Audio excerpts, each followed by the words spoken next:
अगले 6 घंटों में आपकी लाइफ में क्या होने वाला है। अस्सलाम वालेकुम, हेलो एवरीवन, मैं हूँ Nazia, tarot card reader. So guys, आज फिर से लेके आ गई हूँ एक और मैजिकल एनर्जीज़, एक और मैजिकल रीडिंग अगले 6 घंटों की एनर्जी।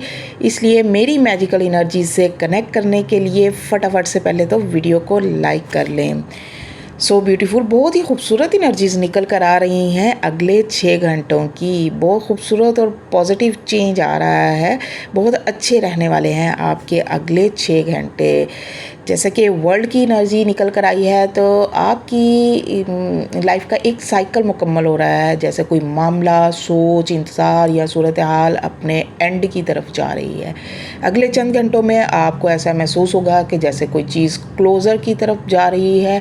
आप किसी सिचुएशन को दिल से कबूल कर सकते हो, या जज्बाती तौर पर किसी पुरानी बात को छोड़ने कोशिश करोगे, या कोई अधूरा काम या कोई प्रोजेक्ट है उसे कंप्लीट करके रिलीफ फील करोगे। और कुछ लोग शॉर्ट डिस्टेंस ट्रैवल भी कर सकते हैं। हेल्थ भी बेहतर होते दिखाई दे रही है, और साथ ही आपका मूड भी बेहतर होते दिख रहा है। कोई अच्छी खबर सुनने को मिल सकती है, कोई मैसेज या कोई खुशगवार लम्हा ऐसा होगा जो दिल को छू जाएगा। आप उदास थे तो आप खुश हो जाओगे। माली तौर पर कोई नया अच्छा आइडिया सामने आ सकता है, या कोई एक नई शुरुआत करने के बारे में सोच सकते हो।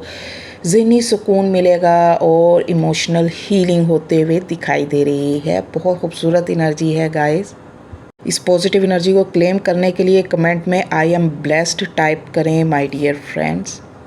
अगर किसी के साथ क्लैश चल रहे थे या डिसएग्रीमेंट थे, तो एक नई शुरुआत हो जाएगी, मामलात बेहतर होंगे। और 10 ऑफ सोर्ड की एनर्जी कह रही है कि कोई परेशानी या मायूसी या ज़हनी बोझ जो आपके ऊपर सवार था, आपको एग्जॉस्ट कर रहा था, तो अब वो ख़त्म होते दिख रहा है। उसकी एंडिंग होने वाली है। जो चीज़ भी आपको बहुत ज़्यादा परेशान कर रही थी ना, वो ख़त्म हो जाएगी। या काम का प्रेशर बहुत ज़्यादा हो सकता है, या आप जैसे होता है कि किसी चीज़ को लेकर बहुत ज़्यादा एग्जॉस्ट हो रहे हो, तो वो ख़त्म हो जाएगी। पर्सनल रीडिंग लेने के लिए मेरे जिस अकाउंट पर 1.25 लाख से ज़्यादा फॉलोअर हैं, उस पर डीएम करें या इसका